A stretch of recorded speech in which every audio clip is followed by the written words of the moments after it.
Recuerda que puedes escuchar este audio horas antes de su estreno y sin publicidad suscribiéndote en cesarvidal.tv.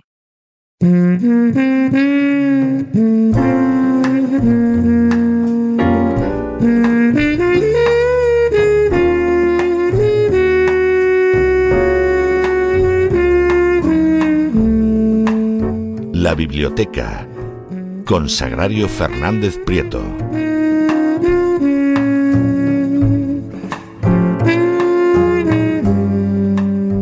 Estamos de regreso para tomarnos un respiro de cultura, porque vaya programa que llevamos hoy y vamos, necesitamos el respiro de cultura más que un corte de pelo, por lo menos un servidor de ustedes que le queda poco, pero hay que cortarlo de vez en cuando.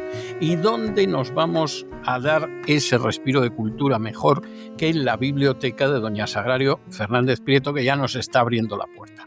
Muy buenas noches, doña Sagrario. ¿Por dónde vamos a ir hoy? Muy buenas noches, don César. Pues para que pueda usted leer algo interesante mientras le cortan el pelo, le he traído a Charles Dickens, que seguro que le gusta. Hombre, eso es un acierto ya de Claro. entrada, vamos. Todos queremos, yo saldría a la calle con una pancarta diciendo todos queremos a Charles Dickens y seguro que mucha gente se uniría.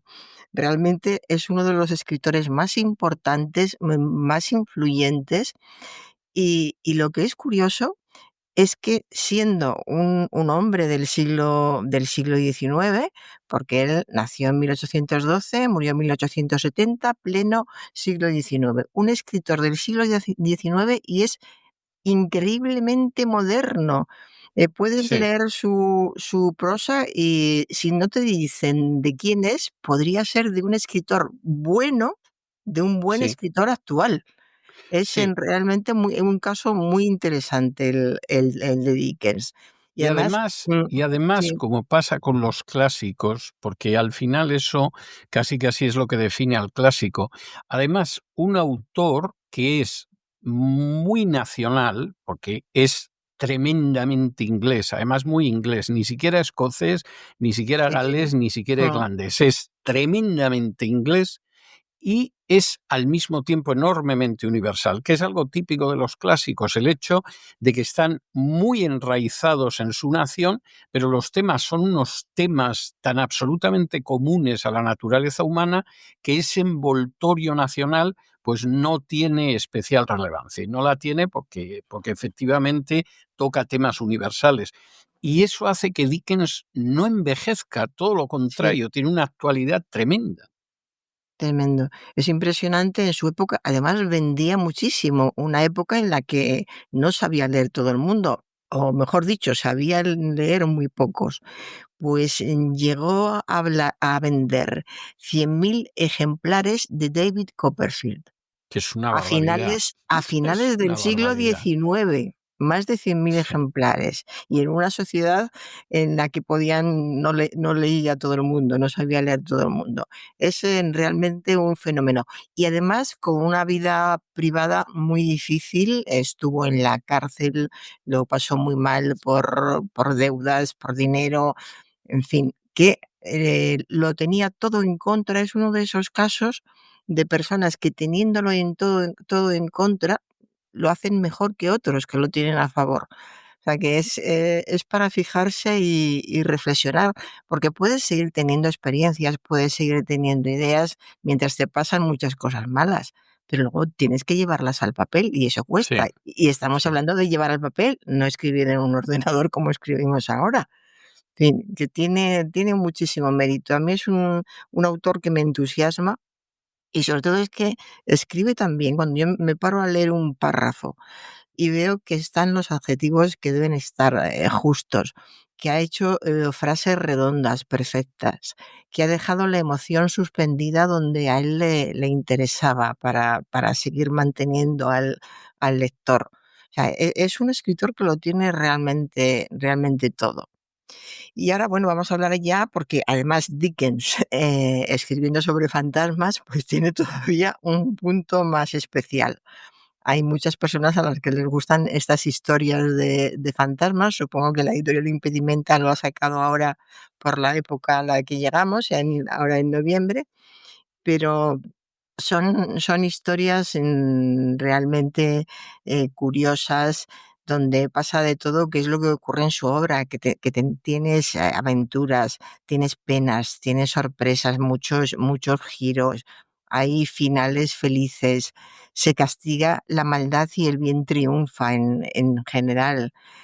Es como, son en realidad ingredientes de folletín, pero los mezcla tan bien que Pero no te muy bien das hecho, cuenta, muy bien hecho. claro, no piensas que estás leyendo, que a veces pasa incluso ahora, que notas como algún autor se quiere acercar al gran público y quiere copiar algún bestseller que ha visto en alguna lista, y suele ser bastante penoso, porque además a mí no me importaría si lo hicieran bien, pero se nota que lo hacen con esfuerzo, que tensan mucho, que empiezan a poner adjetivos y no paran.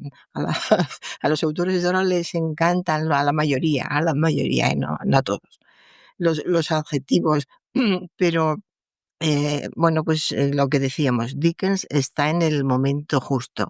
Y aquí, que son 13 historias de fantasmas, pues está en el momento justo, y además hablando de fantasmas, ¿qué es lo que tiene que provocar una narración de fantasmas?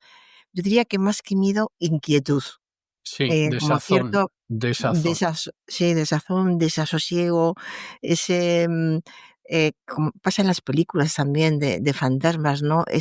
No está, está vivo, está muerto, va a aparecer ahora o no. Sobre todo cuando aparece un determinado personaje y está hablando con otro, saber si ese personaje que acaba de aparecer está vivo o muerto. Porque claro, y tampoco sabemos si el que está hablando con él, que sí está vivo porque le hemos visto antes, a lo mejor está muerto también y se están encontrando. Es una intriga continua. Por ejemplo, el guardavías. Hay dos que me han gustado especialmente de los que hay aquí. Son 13 historias. A mí me ha gustado mucho el guardavías. El Ac- guardavías es uno de los mejores relatos de fantasmas Sí, de Dickens. sí, sí, Sí, sí. sí, sí, sí, sí. El narrador es un viajero que cuando pasa cerca de un túnel ve al guardavías y lo llama, oiga, pues bajo ahora. Entonces el guardavías se inquieta mucho porque esto no es muy habitual. El viajero baja, conversa con él y le promete una segunda visita, y en la segunda visita el guardavías le confiesa que ha tenido visiones de un espectro que parece augurar peligro, pero el viajero no se fía. Que no se crean que voy a contar todos, solo este. Entonces, al tercer día, el viajero, y no completo, claro, al tercer día el viajero sale a pasear, y cuando está cerca del túnel ve a una persona que parece que encaja con la descripción del espectro que han visto. Baja a investigar lo que ocurrió y le informan que el guardavía ha sido arrollado por el tren, a pesar de los intentos del conductor de llamar su atención para que despejara la vía, gritándole, oiga, ahí abajo, cuidado, cuidado. Y en definitiva, este espectro pues se queda ahí. Transmite muy bien, es que psicológicamente es muy interesante Dickens, porque te deja con una inquietud, con algo de miedo, y sobre todo la inquietud de saber qué va a ser de un personaje que ha vivido una experiencia como esta después. Porque con eso no continúa, claro. O sea, pues qué le pasó después al que iba de viaje después de ver al guardavías, que el guardavías es un fantasma. ¿Qué le pasó después? No sabemos, ha creado la ansiedad, la inquietud, es como haber visto algo en brumas, pero muy bien descrito. Te imaginas perfectamente cómo va andando el protagonista bajando por la tierra, cómo se manchan los zapatos de tierra, cómo duda al ver una cosa extraña a lo lejos, cómo se sorprende cuando reconoce que es el guardavías, y el lector está disfrutando porque, claro, sabe que es un espectro desde el principio. Eh, él, Dickens es de esos autores que crea su complicidad con el lector, pero es auténtica, se vive más que en otros autores. Puedes pensar, solo Dickens y yo sabemos qué está haciendo ese señor y por qué está en esta postura o qué es lo que espera de él, y sabemos además que probablemente al otro individuo le van a pasar determinadas cosas. Es decir, es realmente curioso, muy interesante. Y luego lo otro que me ha gustado mucho es La casa encantada. Una casa a la que llegan varios amigos, creo que son 7 amigos, se sortean los dormitorios y una joven se queda en su habitación, a otro le toca un dormitorio, y en ese dormitorio pues parece que hay un fantasma muy molesto que no deja de tocar la campanilla de servicio hasta que pues alguien tiene la idea de quitar la campana por fin. O sea que a veces los fantasmas también son juguetones y les gusta un poco molestar, más que dar miedo es molestar. Entonces hay una serie Ya va bien, ya va bien, porque claro que te moleste, no es lo mismo el vecino de al lado con un fantasma, o sea, bueno, ya va no lo bien. sé, habría que comparar. Habría que Claro, hay que comparar, porque comparar con cada el vecino. vecino, Sí, hay sí, cada sí, vecino. sí, Pero sí, en fin. sí, sí, Y, ya. entonces van pasando una serie de situaciones, ya no quiero contar más para que disfruten los lectores, pero aparecen personajes muy interesantes. Aquí, por ejemplo, aparece un capitán mercante. eh, Le toca es la habitación del armario con la que hay que tener cuidado, entre comillas, pues le toca la habitación del armario y allí, por supuesto, le sucede algo. Luego le sucede algo al abogado y amigo de la familia, que se instala en otra habitación, que es la habitación del jardín. Y todos los amigos que están teniendo una serie de experiencias, pero acuerdan entre ellos no hablar de ninguna de esas experiencias fantasmales hasta que se reúnan en la Noche de Reyes, al menos que alguna notable provocación, literalmente lo dice así, alguna notable provocación les obligue a romper su silencio sobre algún suceso paranormal. Entonces, claro, no sabemos, ya no vamos a contar más, pero lo curioso es que cuando estás leyendo esta historia, te das cuenta de que los fantasmas que ven los personajes no tienen relación con la casa. Y la gran sorpresa es que en realidad tampoco son fantasmas. Lo que está contando, y aquí está otra clave muy importante para entender a Dickens, son historias de injusticias, de terror o de arrepentimiento. Y esto es algo, Dickens lo pasó muy mal en su vida, sufrió muchas injusticias, vivió historias de arrepentimiento, y no es raro que esto también le interesara. Y también es precioso El niño que soñó con una estrella, que es el último en este libro, que es un niño que pierde a su hermana y a su madre y desea reunirse con ellos. Bueno, al final es precioso, tierno. Aquí debo confesar que me he emocionado mucho y casi lloro al acabar de leer este cuento. De modo que es una recopilación, que en los que hay cuentos, pero no solo de fantasmas, son cuentos como de hadas también, de espíritus.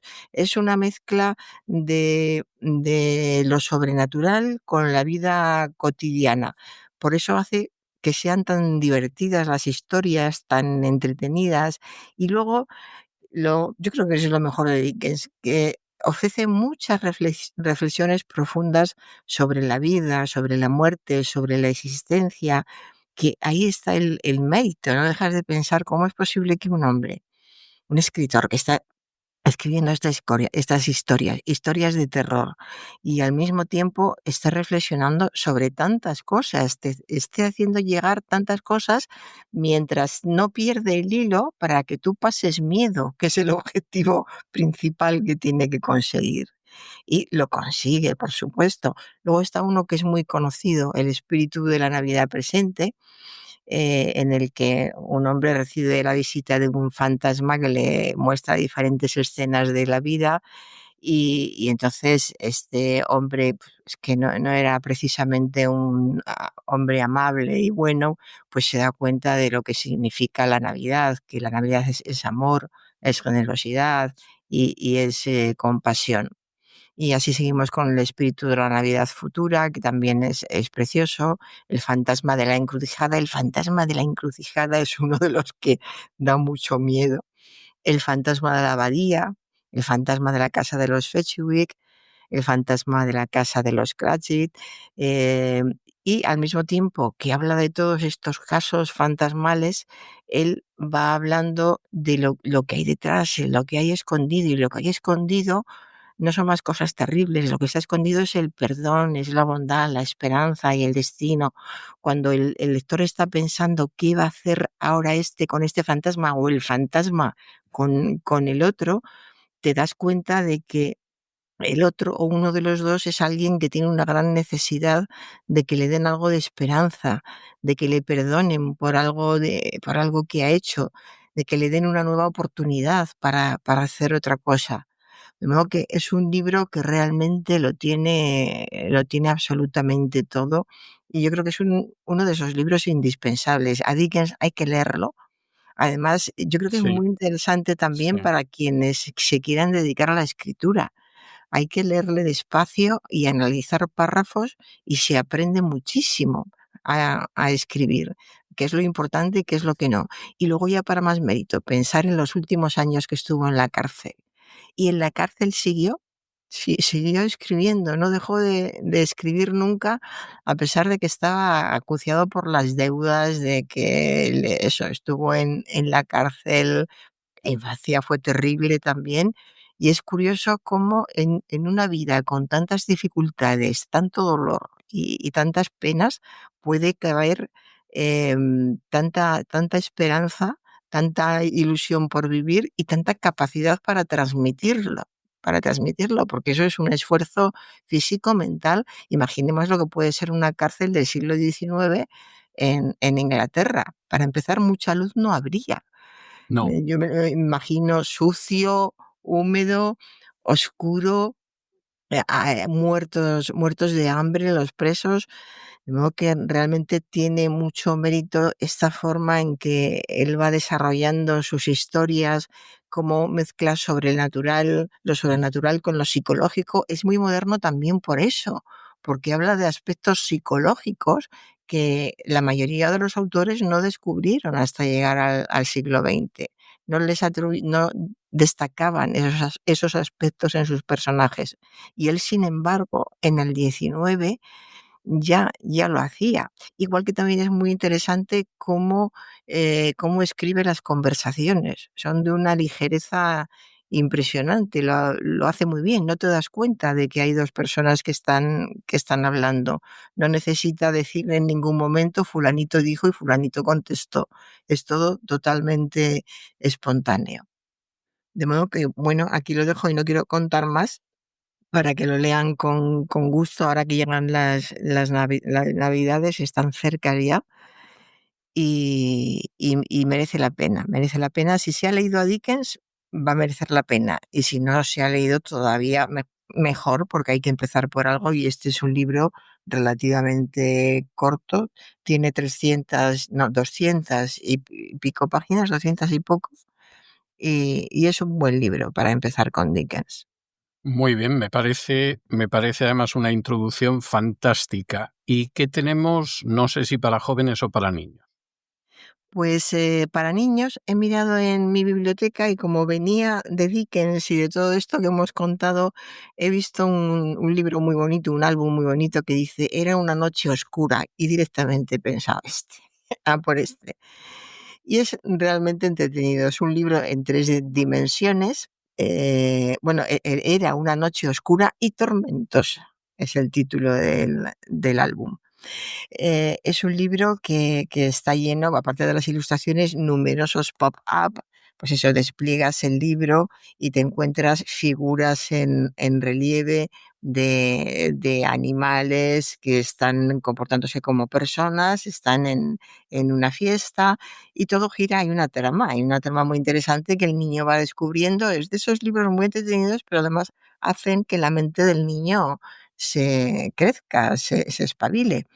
Y aquí el tema es que Lady Penélope Cerdita, fíjese, Lady Penélope Cerdita, pues resulta que le han robado una joya, le han robado un diamante que es el diamante más grande del mundo. Claro, imagínense que tienes el diamante más grande del mundo, te lo roban, vamos, y llamándote Lady Penélope Cerdita no lo puedes consentir. Entonces, rápidamente se avisa a una serie de amigos que van a tratar de averiguar quién ha sido el ladrón. Las imágenes además son muy divertidas porque podemos ver a un perro disfrazado de Sherlock Holmes con su lupa, a un león mirando algo, bueno, sobre todo lo que choca y da mucha risa es verlos tan elegantes, con su frac, mirando un reloj y todo el tiempo pues pensando todos que a ver quién encuentra esa joya, y mientras tanto no se deja de crear el ambiente diciendo que fuera en la calle está lloviendo y los truenos retumban. De modo que si parece divertido, es divertido ver las imágenes troqueladas, las caras, cómo se miran, es muy divertido. Pero al mismo tiempo fuera está tronando, es decir, que en momentos que parece que son oscuros también pueden pasar cosas divertidas. Y yo les aseguro que este libro a los niños les va a encantar. A mí me regalan este libro con 5 o 6 años, ¡puf! Vamos, me hubiera encantado. Así que aquí se lo dejo. Era una noche oscura y tormentosa. Bueno, ya se las trae, ya se las trae. Bueno, yo le voy a traer hoy un tema de un musical de tantas películas que se han inspirado en Dickens, que es uno de los autores que se ha llevado más veces al cine y se sigue llevando masivamente al cine y a la televisión. Parece que el tiempo no pasa por él. Hay otros que hay épocas, que hay modas, pero Dickens es algo continuo. Y concretamente este es un grandísimo musical de 1968, hizo época además, porque era un magnífico musical y además un magnífico musical no surgido en Estados Unidos, como suele ser habitual, sino en Europa, en Gran Bretaña, que era Oliver.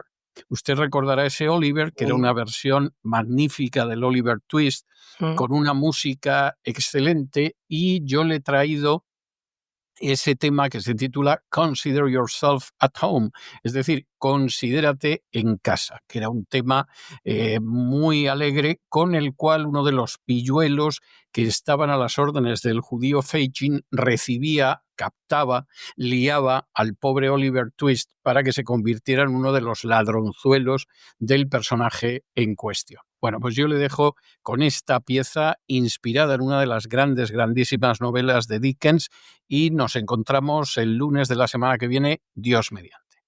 Estupendo, don César, muchas gracias. Y con este considérate en casa del musical Oliver, que es lo que nosotros queremos, que ustedes se sientan en casa, se consideren en casa escuchando el programa La Voz. Con este tema hemos llegado al final de nuestra singladura de hoy del programa La Voz. Esperamos que lo hayan pasado bien, que se hayan entretenido, que incluso hayan aprendido una o dos cosillas útiles. Y los emplazamos para mañana, Dios mediante, en el mismo lugar y a la misma hora. Y hasta entonces, como siempre, nos despedimos con una despedida sureña. God bless you. Que Dios los bendiga. El programa La Voz es una producción de Artorius Incorporated y al amparo del derecho a la libertad de expresión. No se hace responsable de las opiniones vertidas en el curso del mismo.